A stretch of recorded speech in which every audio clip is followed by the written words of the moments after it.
जय हिंद दोस्तों, बाबा training centre में आपका एक बार फिर से हम स्वागत करते हैं। और आज हम लोग इस वीडियो में सीखने वाले हैं एमसीबी कितने प्रकार के होते हैं, एमसीबी का क्या क्या काम होता है और एमसीबी कैसे वर्क करता है। तो चलिए वीडियो को आगे बढ़ाते हैं फटाफट। सबसे पहले देखिए हम लोग जान लेते हैं कि एमसीबी क्यों बनाया गया है। देखिए सबसे पहले के समय में इस तरह का एक फ्यूज लगाया जाता था घर के अंदर में, शॉर्ट सर्किट से बचने के लिए। अगर घर कहीं भी अगर ट्रांसफार्मर पर शॉर्ट सर्किट हुआ है तो इस तरह का फ्यूज जो रहता था, इसका जो कनेक्टिविटी है आपस में किया हुआ रहता था, वो आपका कट जाता था, मतलब ब्रेक हो गया तो घर का जो लाइन होता था वो कट जाता था।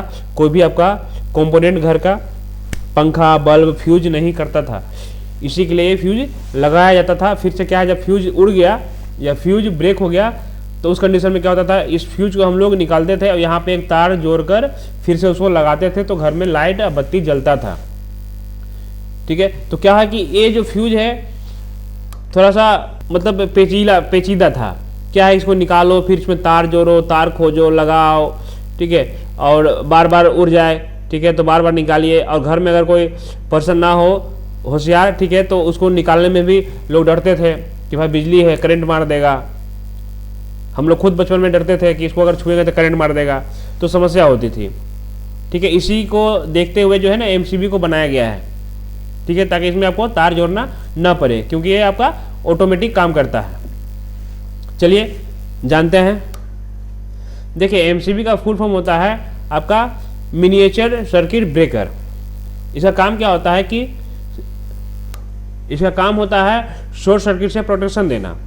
अगर कहीं पर भी अगर शॉर्ट सर्किट हो रहा है, आपके घर के अंदर हो या घर के बाहर हो, ठीक है, अगर एमसीबी लगाए हुए हैं आप जिस सेक्शन में घर के, उस सेक्शन को प्रोटेक्ट करेगा। अगर पूरे घर में एमसीबी लगाए हुए हैं तो पूरे घर को प्रोटेक्ट करेगा। अगर एक रूम में लगाए हुए हैं, एक रूम के लिए एमसीबी लगाए हैं, तो उस रूम को प्रोटेक्ट करेगा। उसके घर में जो TV, fridge, washing machine, microwave जो भी यूज कर रहे हैं उसको प्रोटेक्ट करेगा। शॉर्ट सर्किट कैसे होता है, जैसे कि मान चलिए पोल पे जो तार गया हुआ है, ठीक है, दो तार आपस में कनेक्ट हो गया, मतलब लाइन और न्यूट्रल दोनों तार आपस में कनेक्ट हो गया। उस कंडीशन में क्या होता है कि शॉर्ट सर्किट हो जाता है।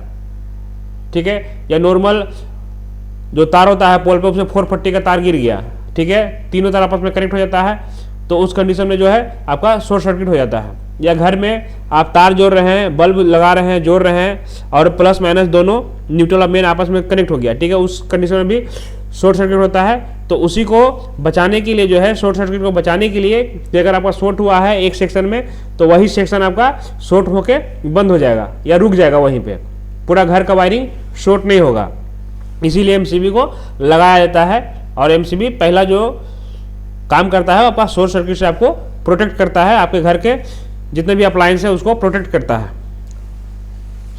दूसरा जो है ओवरलोड प्रोटेक्शन। ठीक है, वो ओवरलोड प्रोटेक्शन कैसे करता है, जैसे कि आपके घर में एक गीजर लगा हुआ है, आप गीजर को चला रहे हैं, आपका गीजर जो है 5 एम्पेयर पे चल रहा है और आप एमसीबी लगाए हुए 10 एम्पेयर का, ठीक है, तो 5 एम्पेयर तक गीजर आपका चल रहा है, नॉर्मल मोड में पानी को गर्म कर रहा है। लेकिन गीजर जब आपका खराब हो जाता है तो क्या होता है कि गीजर आपका 12 एम्पेयर, 13 एम्पेयर, 15 एम्पेयर स्टार्ट करते ही 15 एम्पेयर लेने लग जा रहा है। तो उस कंडीशन में क्या होता है कि आपका एमसीबी सेंस करता है ओवरलोड, तो आपका एमसीबी ट्रिप कर जाता है। तो एमसीबी आपका लाइन को डिस्कनेक्ट कर देगा, गीजर से बंद हो जाएगा लाइन, तो आपका आगे कुछ भी नुकसान नहीं होगा। ठीक है, अब ये ओवरलोड कैसे होता है और शॉर्ट सर्किट कैसे होता है, इसके बारे में हम लोग जान लेते हैं। देखिए ये आपका एमसीबी के इंटरनल पार्ट है। आपका लाइन यहाँ से इन होता है, इन होने के बाद जो है ये जो राउंड देख रहे हैं, ठीक है, कॉपर का वायर, यहाँ से लाइन आपका सर्कुलेट होते रहता है। यहाँ पे एक सिलेंडर टाइप का लगा हुआ रहता है और यहाँ पे एक पिन रहता है नीचे में निकला हुआ, ठीक है, पिन रहता है। पिन इस लीवर के ऊपर में जो है लगा हुआ रहता है, इस तरह से लगा हुआ है एक पिन। तो क्या होता है कि जब लाइन इसमें हाई एम्पेयर लेता है, हाई एम्पेयर लेने के बाद क्या होता है कि ये पूरा गर्म हो जाता है। गर्म होने से क्या होता है, सिलेंडर को नीचे ढकेलता है, ढकेलने के बाद यहाँ पे एक पिन होता है, पिन इस लीवर को प्रेस करता है। अब प्रेस करने पे जैसे लीवर नीचे होता है हल्का सा, ठीक है, ये जो लीवर जैसे हल्का नीचे होता है, ठीक है, यहाँ से कनेक्टिविटी आपका कट जाता है। देख रहे हैं यहाँ पे कनेक्ट है, ये आपस में कनेक्ट है, यहाँ से कनेक्ट होकर लाइन यहाँ से सप्लाई होकर ऐसे नीचे आता है, आउट होता है। तो क्या होता है कि लीवर नीचे दबता है और आपका लाइन हो जाता है डिस्कनेक्ट। देखिए यहाँ से निकला है एक पिन, पिन इस लीवर को प्रेस किया है, प्रेस करने के बाद यहाँ पे ये चला है नीचे, तो एमसीबी इस तरह से काम करता है। ये आपका है एमसीसीबी। देखिए एमसीबी होता है घर के यूज के लिए, और एमसीसीबी जो होता है वो होता है फैक्ट्री कल कारखाने के लिए, क्योंकि कल कारखाने में जो है हाई एम्पेयर का सारा मशीन लगा हुआ रहता है, मोटर वगैरह जो भी रहता है सारा हाई एम्पेयर का रहता है, ठीक है। और आपका एमसीबी जो होता है वो कम एम्पेयर के लिए रहता है, क्योंकि वो घर के अंदर यूज होता है। घर में कम एम्पेयर का कोई भी कंपोनेंट यूज होता है, washing machine, fridge, AC, microwave 10 ampere, 15 ampere, 20 ampere तक यूज होता है, ठीक है, उससे ज़्यादा यूज नहीं होता है। तो क्या है कि 100 एम्पेयर से ज़्यादा फैक्ट्री में होता है। तो एमसीसीबी जो होता है आपका 100 एम्पेयर से लेके 3000 एम्पेयर तक का आता है, ठीक है, इतने आपका एम्पेयर तक का एमसीसीबी आता है। तो कल कारखाने में क्या है कि बहुत हैवी भी सामान लगाया जाता है, तो उसके लिए हैवी एमसीबी भी चाहिए, इसीलिए एमसीसीबी को बनाया गया है। एमसीबी जो है घर के लिए, और एमसीसीबी आपका फैक्ट्री और कल कारखाने में यूज किया जाता है। उसके बाद आगे बढ़ते हैं। इसके बाद आपका अगला है आपका MPCB, motor protection circuit breaker. देखिए ये आपका स्पेशली मोटर के लिए आता है।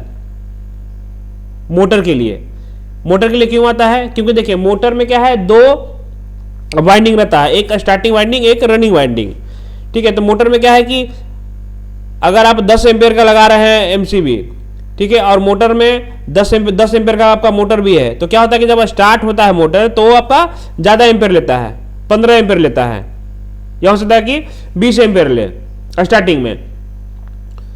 तो क्या होता है कि उस समय आपका एमसीबी नहीं काम करेगा, तो उसके लिए आपको एमपीसीबी लगाना पड़ेगा। एमपीसीबी इसलिए लगाना पड़ता है क्योंकि इसमें क्या है कि आपका यहाँ पे सेलेक्ट करने के लिए दिया रहता है एम्पेयर को। आप एम्पेयर को सेलेक्ट कर सकते हैं। आप 15 एम्पेयर है तो 15 एम्पेयर तक जाकर सेलेक्ट कर सकते हैं, 20 एम्पेयर तक जाकर सेलेक्ट कर सकते हैं। अगर आपका मोटर 10 एम्पेयर है तो उससे आप क्या करते हैं, 10 एम्पेयर, 12 एम्पेयर, 15 एम्पेयर, 20 एम्पेयर तक सेट कर सकते हैं, क्योंकि आपको नहीं पता कि मोटर जब स्टार्ट होगा तो कितना एम्पेयर लेगा। आप मोटर पे 10 एम्पेयर लिखा हुआ है, तो हो सकता है जब स्टार्ट ले तो 15 एम्पेयर भी ले सकता है, 16 एम्पेयर भी ले सकता है, 17 एम्पेयर भी ले सकता है। तो यहाँ पे सेलेक्ट करने के लिए दिया रहता है एम्पेयर, तो आप एम्पेयर को सेलेक्ट कर सकते हैं। 20 एम्पेयर सेलेक्ट कर दिया आप, ठीक है। तो क्या हुआ कि मोटर आपका चला, स्टार्ट लिया, और स्टार्ट लिया तो वो उस समय आपका 16 एम्पेयर ले रहा है, ठीक है, कभी 17 एम्पेयर लिया। इसलिए यूज किया जाता है कि मोटर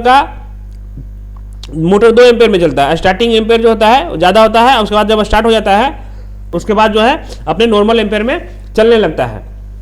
तो ये ट्रिप कब करेगा? देखिए ट्रिप करने का जो समय होता है इसका, अगर मान के लिए आप इसको 15 एम्पेयर पे सेट किए हुए हैं, मोटर स्टार्टिंग किया, 15 एम्पेयर पे लिया और फिर नॉर्मल हो गया, तो क्या होता है कि वो ट्रिप नहीं करेगा। अगर मान चलिए कि 15 एम्पेयर लिया और 15 एम्पेयर लेते रह गया, ठीक है, तो कुछ समय के बाद आपका एमपीसीबी ट्रिप कर जाएगा, ठीक है। तो ये स्पेशली आपका मोटर के लिए रहता है, क्योंकि मोटर में आपका स्टार्टिंग और रनिंग 2 एम्पेयर होता है। अगला जो स्विच है आपका RCCB, residual current circuit breaker है। देखिए इसका जो काम होता है करंट के फ्लो को मैनेज करना, ठीक है। मतलब जितना लाइन सप्लाई हो रहा है, ठीक है, न्यूट्रल से इतना लाइन आ रहा है कि नहीं आ रहा है, जितना करंट फ्लो हो रहा है आपका लाइन में, लाइन के वायर में, उतना न्यूट्रल से रिटर्निंग मिल रहा है कि नहीं मिल रहा है, इसी चीज का कैलकुलेशन करता है आपका आरसीसीबी, ठीक है। और आरसीसीबी जो है का बहुत बड़ा रोल है हमारे लाइफ में, इलेक्ट्रॉनिक्स के लाइफ में जो है बहुत बड़ा रोल है। वो कैसे है? आपका आरसीसीबी जो है हमें करंट लगने से बचाता है, ठीक है। देखिए आपका ये डायग्राम देखिए, क्या है कि यहाँ से करंट आपको फ्लो हो रहा है, और फ्लो होके फिर यहाँ से रिटर्निंग आ रहा है, न्यूट्रल से रिटर्न आता है, ठीक है। ऐसे फ्लो होता है, फिर ऐसे न्यूट्रल से रिटर्न आता है। तो क्या होता है कि ये आपका यहाँ पे मेजरमेंट करता है कि जितना लाइन सप्लाई हो रहा है उतना लाइन रिटर्न आ रहा है कि नहीं आ रहा है, ठीक है। अगर नहीं आ रहा होगा उस कंडीशन में आपका ट्रिप कर जाएगा, मतलब ये आपका आगे का कनेक्शन बंद कर देगा। तो जितना जा रहा है उससे कम क्यों आएगा? कभी कभी होता है कि कोई कंपोनेंट है जिसमें गलती से लाइन चला गया है, या शॉर्ट सर्किट के कारण जो है लाइन चला गया है। आप फ्रिज चला रहे हैं, ठीक है, उसमें शॉर्ट सर्किट हो गया है और लाइन फ्रिज में चला आया है, आप फ्रिज को छू रहे हैं, आपको करंट मार रहा है। तो जब करंट मारेगा तो क्या होगा कि कुछ भी हो सकता है, ठीक है, आपकी जान भी जा सकती है।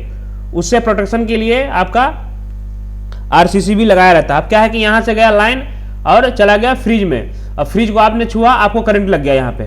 अब करंट लगा तो क्या होगा कि ये जो फ्लो है, जो न्यूट्रल से फ्लो जाएगा लाइन का, वो हो जाएगा, वो कम हो जाएगा आपका। तो इस जो स्विच है उसको लगेगा कि नहीं, कहीं दिक्कत है, जितना फ्लो जा रहा था उतना फ्लो नहीं आया है, तो क्या होता है, वो ट्रिप हो जाएगा, आपका बंद हो जाएगा। तो बंद हो जाएगा तो आपको करंट लगना भी बंद हो जाएगा। तो आपका जो आरसीसी भी है इस तरह से काम करता है, आपको लाइन लगने से बचाता है, प्रोटेक्ट करता है। इसीलिए जो है घर में कभी भी हम लोग वायरिंग करते हैं, ठीक है, तो वायरिंग करते हैं तो पहले आपका एमसीबी लगता है, उसके बाद आरसीसी भी लगता है, ताकि पहले आरसीसी का लाइन डिस्कनेक्ट हो जाए, ठीक है। तो इसीलिए पहले एमसीबी लगाया जाता है, फिर आरसीसी भी लगाया जाता है, उसके बाद घर में वायरिंग होता है, ताकि कहीं भी करंट लगे तो आपका आरसीसी भी लाइन को काट दे। इसके बाद अगला जो है आपका आरसीबीओ, ठीक है, rescheduling current operated circuit breaker, ठीक है। तो इसका जो काम होता है, देखिए क्या है कि यहाँ पे आपका देखिए दो लगा हुआ है, एक एमसीबी भी लगा है, एक आरसीसीबी भी लगा हुआ है, ठीक है। तो वो दोनों को एक दोनों ना लगाना पड़े, इसके लिए बनाया गया है आरसीबीओ। ये आपका दोनों का काम करेगा, एमसीबी का भी काम करेगा और आपका आरसीसीबी का भी काम करेगा, मतलब दोनों इसमें कॉम्बो हो गया है। इसीलिए आपको एमसीबी लगाने की आवश्यकता नहीं है, अलग अलग आप एक ही ये लगा लीजिएगा तो आपका दोनों का काम करेगा। तो आशा करते हैं दोस्तों वीडियो आपको अच्छा लगा होगा। अगर वीडियो आपको अच्छा लगा तो वीडियो को प्लीज़ लाइक कर दीजिए, और अगर अभी तक आप चैनल को सब्सक्राइब नहीं किए तो प्लीज़ चैनल को सब्सक्राइब कर दीजिए और बेल आइकन दबाना ना भूलिएगा, ताकि आने वाले सभी वीडियो का नोटिफिकेशन आपको मिलता रहे। वीडियो देखने के लिए बहुत बहुत धन्यवाद। जय हिंद।